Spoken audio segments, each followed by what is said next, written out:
Hey, doing a whole bunch of summertime restocks here. I got a lot of cool stuff.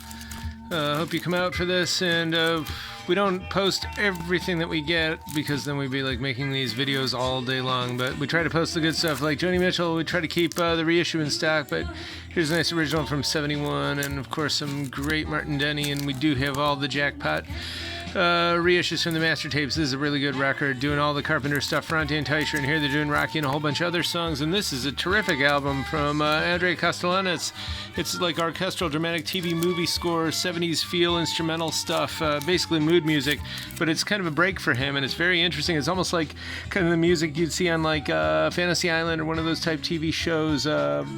Very, very, very interesting stuff. And here's his pure now sound, soft tempo, groovy stuff too. And this is pretty groovy too. 50 Guitars in Love. It's Tommy Garrett masterwork.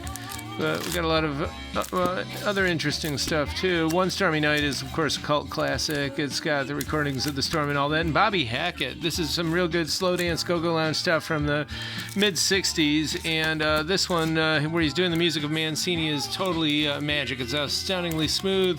There's just his golden voice trumpet and nice juicy organs on here too. It's just amazing go-go lounge music.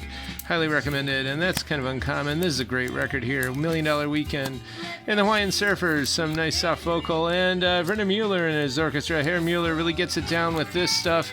There's some really good exotic on here. It's terrific. There's xylophone on here. There's good vibes, and his arrangements are great. And here on from Hank Keller Records from I believe Michael Avenue in North Olmsted.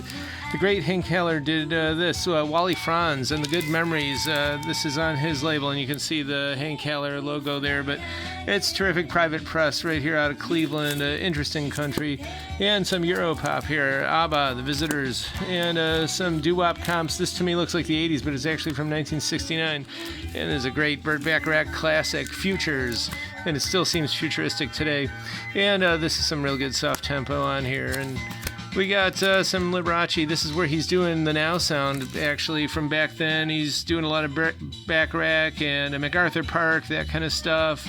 He might even be trying to do some Beatles there, but then here's his more traditional stuff, a big box set. And Joy Incorporated, that's pretty obscure, and so is this one. New song, first time out, private press. And Hiroshima, really good one from 1980, some good jazz rock. And Dionne Warwick, whose label was she on this?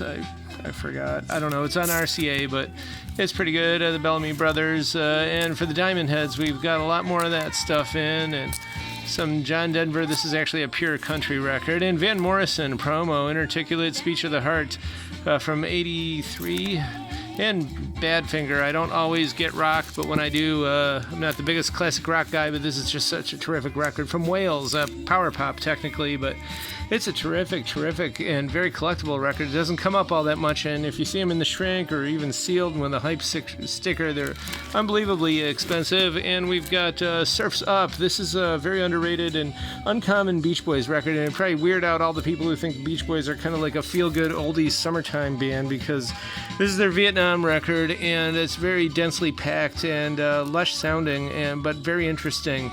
Very different from anything they've done before, and so is this one, underrated, Holland, where they actually moved to Holland and filmed it or recorded it in this cow pasture, basically, with like a quadraphonic console and all this high-end stuff, and they had these South African guys from The Flame. They actually became part of the band, and this comes with a little 7-inch EP too. It's a very, very interesting record. And so is this, Brian Wilson from 88. It's basically a 60s surf record done 80s style, and it's mint.